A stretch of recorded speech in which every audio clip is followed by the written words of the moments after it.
पिछले 10 सालों में डीसी की जितनी भी फिल्में देखी हैं, मोबाइल की स्क्रीन पर हाइलोजन लगाने के बाद भी टॉर्च मारना पड़ता था कि भाई कुछ नजर तो आ जाए कि क्या चल रहा है।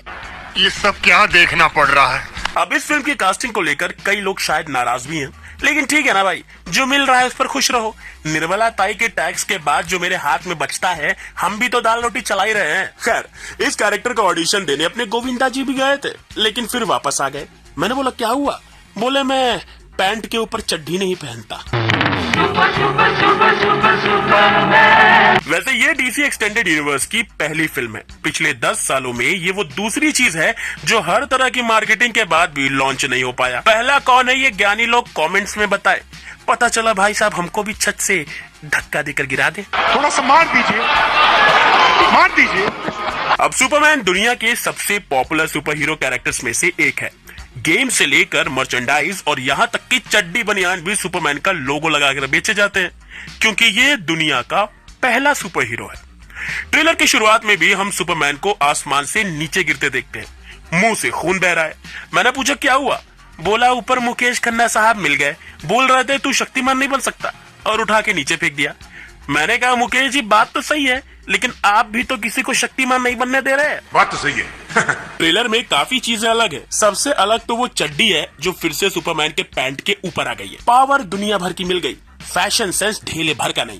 क्या बढ़िया था गुरु। लेकिन सबसे प्यारा ग्लिम्स सुपरमैन के डॉग क्रिप्टो का लगा। जेम्स गन वैसे भी सीजीआई कैरेक्टर्स को काफी बढ़िया तरीके से रिप्रेजेंट करते हैं, इसमें भी वो नजर आ रहा है। इसी के साथ daily planet, Lois Lane, Lex Luthor जैसे कैरेक्टर्स भी नजर आते हैं। और भी कई सारे कैरेक्टर्स इसमें दिखते हैं, लेकिन उनके बारे में हम बताएंगे नहीं, क्योंकि ज्यादा हमको भी कुछ उनके बारे में पता नहीं है। बोलचाल बंद है हमारा। अब क्योंकि ये डीसी एक्सटेंडेड यूनिवर्स की पहली फिल्म है, तो प्रेशर बहुत ज्यादा है। ट्रेलर में वो सारे एलिमेंट्स हैं जो ओजी सुपरमैन को ट्रिब्यूट देते हैं। जॉन विलियम्स और हैंस जिमर जैसे म्यूजिशियंस को ट्रिब्यूट देता म्यूजिक है। ये 2006 की आई सुपरमैन रिटर्न की भी याद दिलाता है। सीजीआई अच्छे लग रहे हैं। डेविड कॉरेंस्वेट एज सुपरमैन काफी बढ़िया दिख रहे हैं। लेकिन सबसे अच्छी बात यह है कि जेम्स गन ने इस कैरेक्टर को बहुत अच्छे से रीड किया है। अगर आपको याद हो तो बैटमैन वर्सेस सुपरमैन फिल्म में एक बहुत ही पॉपुलर डायलॉग था जब बैटमैन सुपरमैन से पूछता है। ट्रेलर की शुरुआत ही सुपरमैन की ब्लीडिंग से होती है। यह डायरेक्टर की तरफ से यह दिखाने का तरीका था कि यह सुपरमैन एक एलियन से ज्यादा एक ह्यूमन है।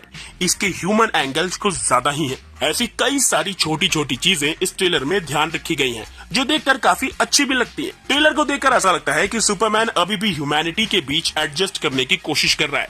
एक सीन में उसके पीछे एक अंकल टिन का डब्बा फेंक के मार देते हैं। एक सीन में वो छोटी बच्ची को बचाता हुआ दिख जाता है। मतलब पिछले 10 साल में हमने सुपरमैन को जितना डिप्रेस देखा था, ये वाला उतना ही जॉली नजर आता है। सब मिलाकर ट्रेलर काफी बढ़िया है।